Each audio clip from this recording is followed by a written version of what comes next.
और जो दोष दृष्टि वाले मेरे इस मत के अनुसार नहीं बरतते, सर्वज्ञान विमूढ़ास्तान विद्धि नष्टान चेतसः, वो ज्ञान के पथ में सर्वथा विमोहित है, वो सर्वथा नष्ट हो जाते हैं। अर्थात चित्त को ध्यान में स्थिर करके आशा रहित, ममता रहित, संताप रहित होकर युद्ध कर, जो करता है मेरे से स्वरूप को प्राप्त हो जाता है, नहीं करता वो अवगुण में पड़ा रहता है। कैसा है युद्ध? चित्त ध्यान में स्थित है, लड़ेगा कौन? प्रश्न खड़ा होता है, शत्रु कौन है? इस पर अर्जुन ने प्रश्न किया, हे श्री कृष्ण, फिर ये पुरुष बरबस घसीट कर लगाए हुए के सदृश न चाहता हुआ भी किसकी प्रेरणा से पाप का आचरण करता है? आपके मत के अनुसार क्यों नहीं भरत चलता? भगवान ने कहा, बस दो ही कारण है, कामेश क्रोधेश रजोगुण समुद्भवम महासनो महापापमा विद्यनमी है बैरिनम। काम और क्रोध भोग भोगने से कभी नहीं तृप्त होने वाला दुर्जय शत्रु है, निरंतर के बैरी है। मन, बुद्धि और इंद्रिय इसका वास स्थान है। मन से, नियत गीतों कर्म से इनको वश में करो,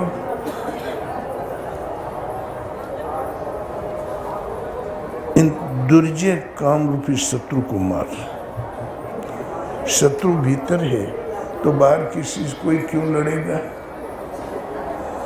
आगे बताया, धूमेना ब्रियते बहनिर यथा दर्शो मलेन च यथोब्ले ना वृतो गर्भस तथा तेने दमावृतम। जैसे धुएं से अग्नि, मल से दर्पण ढका जाता है, जैसे जेर से गर्भ, झिल्ली से गर्भ ढका हुआ है, ठीक वैसे ही काम, क्रोध आदि इन विकारों से यह ज्ञान ढका हुआ है। ये ज्ञान विज्ञान को नष्ट करने वाले दुर्जय काम रूपी शत्रु को मार। शत्रु भीतर है, मन के विकार का नाम है। बाहर किसी से लड़ने से कैसे मरेगा? ये अंतःकरण की लड़ाई है। भगवान कहते हैं,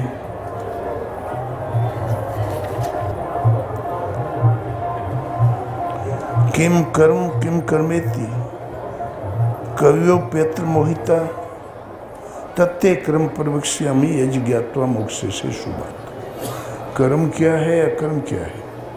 बड़े बड़े विवेकी पुरुष भी मोहित रहते हैं। वो कर्म का रहस्य बताऊंगा, जिसको जानकर उसे ज्ञात कर मोक्ष से शुभात्, अशुभ अर्थात संसार बंधन से तू छूट जाएगा।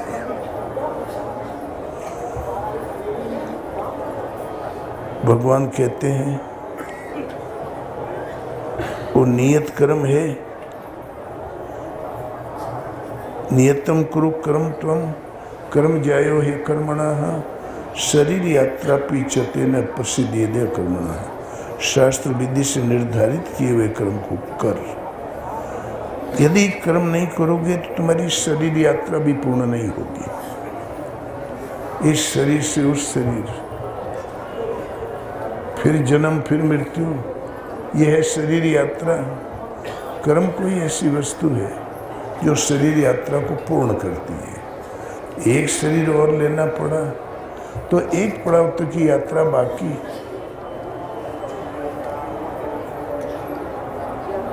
आवागमन से मोक्ष देता है, ठीक है। वो एक शास्त्र विधि से नियत कर्म कर। क्या है नियत कर्म? तो यज्ञ अर्थात कर्मणो अन्यत्र लोकोयम कर्म बंधनम तदर्थम कर्म कौन्तेय मुक्त संगह समाचर। यज्ञ को कार्य रूप देना ही कर्म है। और लोग दुनिया रात दिन व्यस्त थे, क्या कर्म नहीं करते? बोले नहीं, कदापि नहीं। अन्यत्र लोकोयम कर्म बंधनम, इस यज्ञ के स्वय अन्यत्र जो कुछ किया जाता है इसी लोक का एक बंधन कर्म है, इसी लोक में जकड़ने का उपाय मात्र है। इसलिए संग दोष से अलग रहकर भली प्रकार कर्म का आचरण कर। कहते हैं अर्जुन, जिसका कभी विनाश नहीं होता वो तो परम ब्रह्म है, स्वरूप में स्व स्वरूप में स्थिर भाव अध्यात्म है। उस वक्त भली प्रकार आत्मा का आधिपत्य प्राप्त हो गया। भूत भावोद भव करो विसर्गा कर्म संगीता। भूत माने जीवित प्राणी, आप सब। भूतों के वे भाव जो कुछ न कुछ संरचना करते हैं, शुभ और अशुभ, इस पे विराम लग जाना, आगे कर्म संस्कारों का न बनना कर्म की पराकाष्ठा है। और अंत काले च मामेव स्मरण मुक्त्वा कलेवरम, अंतिम समय में मेरा स्मरण करते हुए जो शरीर त्यागता है, मेरे सहज स्वरूप को प्राप्त होता है, वहाँ से लौटकर आवागमन में नहीं आता। तो अंतिम काल में करना है। अब भी से हम क्यों परेशान हैं? जो आपका स्मरण नहीं करते वो किस गति को प्राप्त होते हैं? कहते हैं भगवान यम यम वापी स्मरण भावम त्यजति अंते कलेवरम। जिस जिस भाव का स्मरण करते हुए शरीर त्यागते हैं, प्राय उसी योनि को प्राप्त होता है। और मेरा स्मरण करते हुए शरीर त्यागते हैं, वो मेरे सहज स्वरूप को प्राप्त होता है। जहाँ से पीछे लौटकर आवागमन में नहीं आते, तो बड़ा सस्ता सौदा। जन्म भर काम करो, गटर मस्ती करो, भला बुरा काला सफ़ेद करो, मरने लगेंगे भगवान का नाम ले लेंगे। अब इस क्यों परेशान हो? भगवान कृष्ण ने कहा सदा तद्भाव भाविता है। वही संकल्प चिंतन बरबस कंठ पर आकर बैठ जाता है जिसका जीवन में अधिक प्रयोग किया है। मरते समय स्मृति भ्रमित है, बुद्धि विकल है।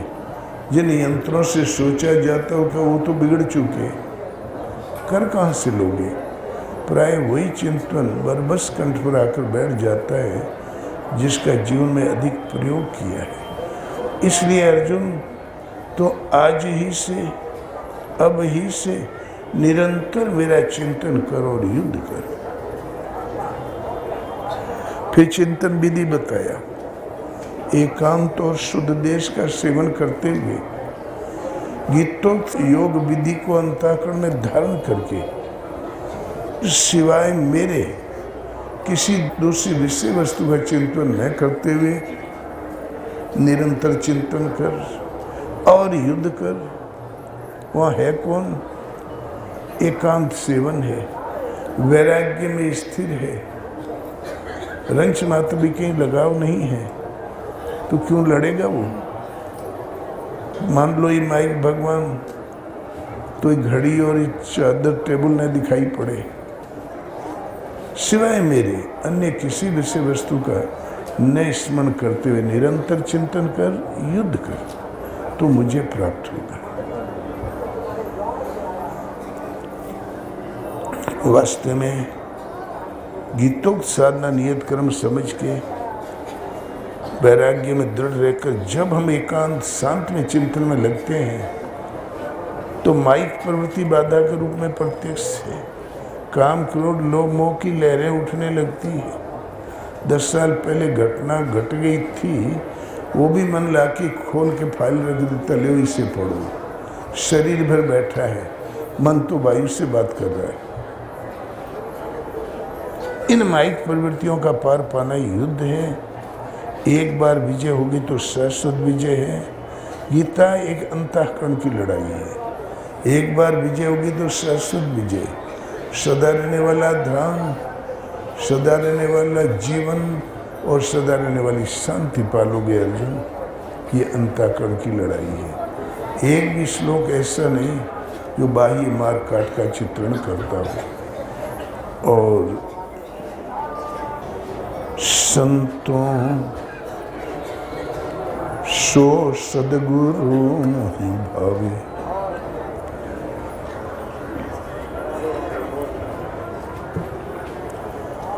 वह सदगुरु मुझे रुचि करे, मुझे भाता है,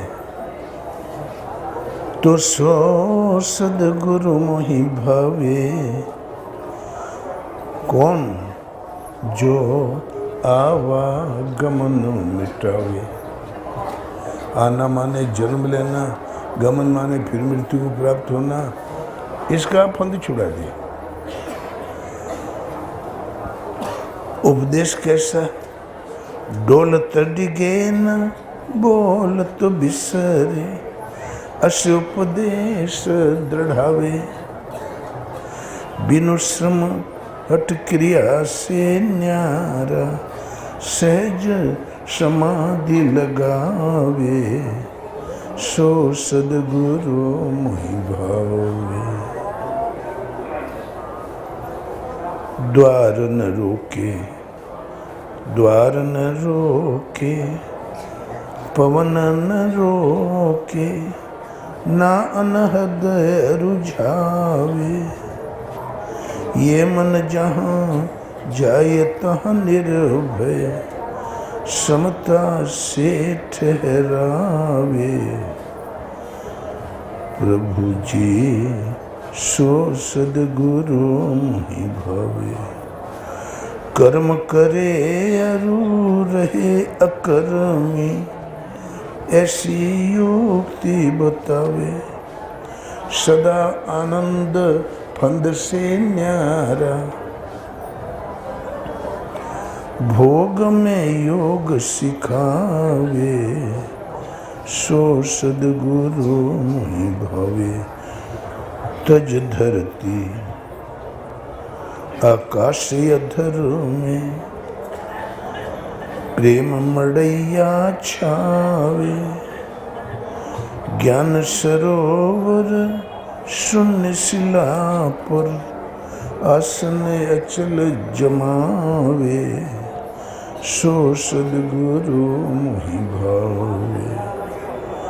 कहे कबीर सदगुरु सोई साचा, जो घट में अलख लखावे।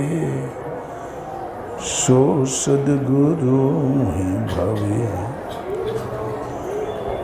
अर्जुन ने प्रतिज्ञा कर रखी थी कि गांडीव धनुष को जो ललकार देगा युद्ध में, उसका सिर काट के फेंक दूंगा।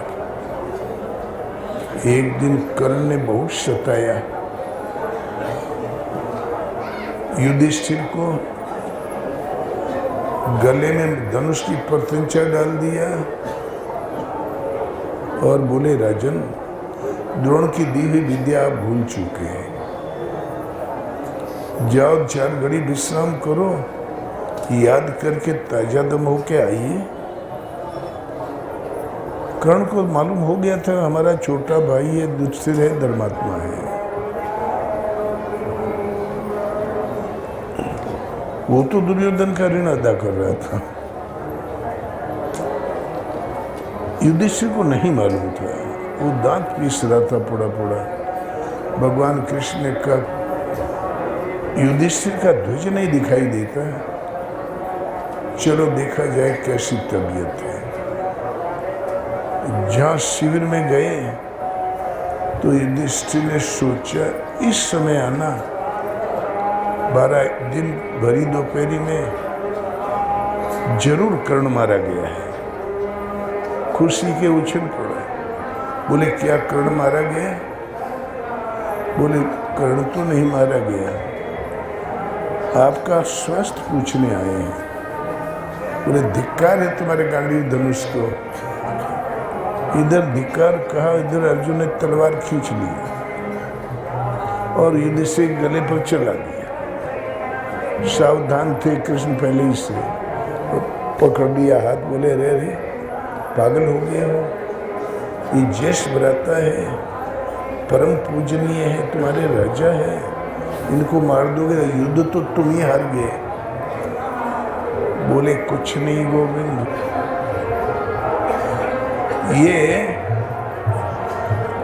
जिंदा लोगों के लिए हार जीत होती है केशव।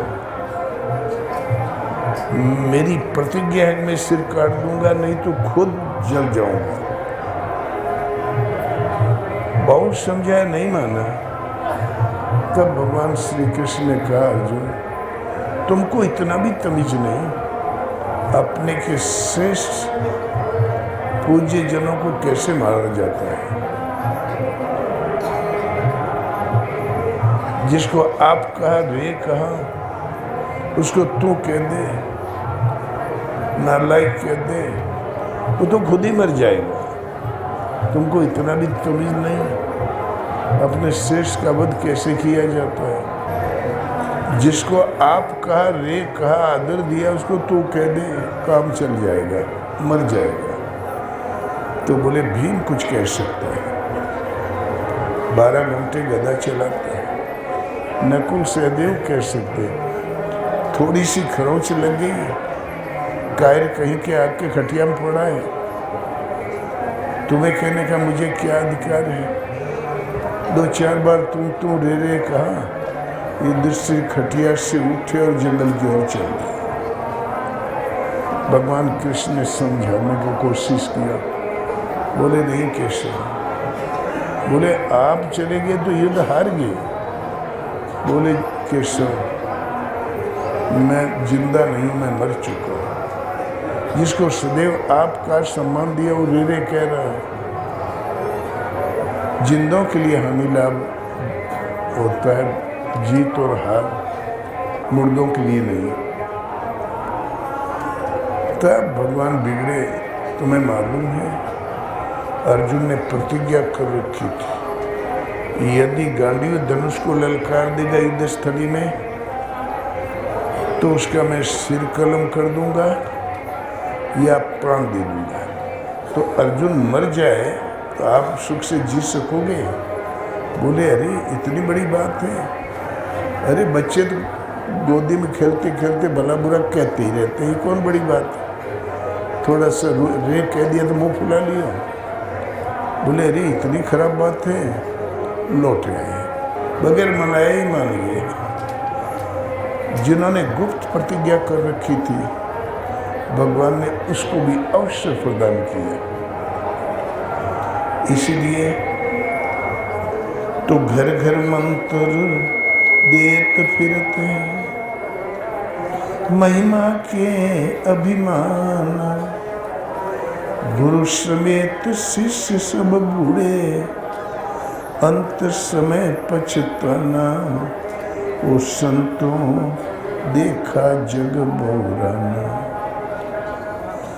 लोग घर घर जाकर मंत्र देते हैं, कान फूंकते हैं, जाके गुरु है आंधरा, चेला निपट निरंध, अंधे अंधा ढके लिया, दो कूप पंथ। कबीर कहता है संतों देखा जग बहुराना, हमने पूरे जगत को पगलंठ देखा। साच कहो तो मारण दावे झूठे जगपतिया में। काजी देखा, मौला देखा, पंडित देखा छल का, औरों को बैकुंठ बतावे आप नरक में सरका।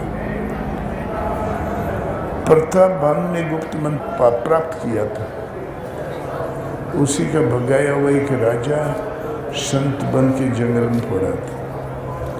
शिकार का पीछा करते हुए प्रताप भानु उस जंगल में पहुंच गए।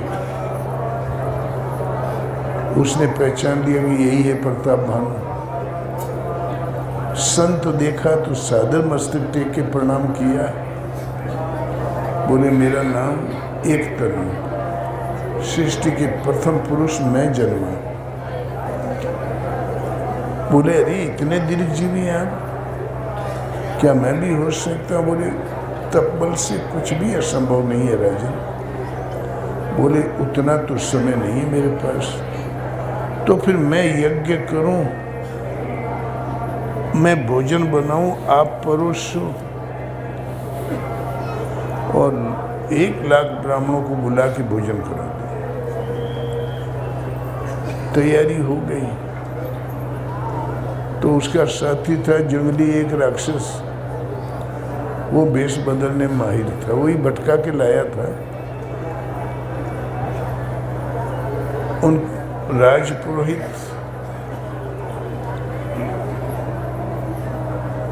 को चुरा ले गया और राजपुरोहित का भेष बना के वो रसोई में बैठ गया और बेभोजन का भोजन बना दिया। खाने बैठा, समाज आकाशवाणी दे दिया, मत खाना विप्रो, इसमें विप्र का मांस पड़ा। और ब्राह्मणों ने उठ के श्राप दिया, राजन कुल समेत ब्राह्मणों का सर्वनाश करने में तुले थे, जाओ 1 वर्ष में तुम्हारा सर्वनाश हो जाएगा। अंदर जाके देखा, वो पुरोहित भी नहीं था, भोजन भी नहीं था, वो तो मायावी रसोई थी। और 1 वर्ष में प्रताप भानु का सर्वनाश हो गया। उसने कहा था, छठे श्रवण ये पढ़त कहानी, नाश तुम्हारे सत्य मम बानी। छठे कान में ये वाणी पड़ गई, हम दोनों का संवाद, तो तुम्हारा नाश हो जाएगा राजन। आप परमेश्वर में बनाओ। उस बेचारे को कुछ आता ही नहीं था। यदि छठे श्रवण पड़ गई होती कि 6 आदमी के कान में पड़ गई होती, रात भर में CID छोड़ देते, चक्रवर्ती सम्राट था, वो मारे जाते, पकड़े जाते। तो मंत्र गुप्त रखना चाहिए। काल नेमी का मंत्र गुप्त था, प्रताप भानु का नाश करने वाले का मंत्र गुप्त था। मंत्र तो गुप्त है ही है। आप भजन करो, टेक पर हम आरूढ़ रहें, नियम कभी भंग न हो, इसलिए मंत्र जरूरी है।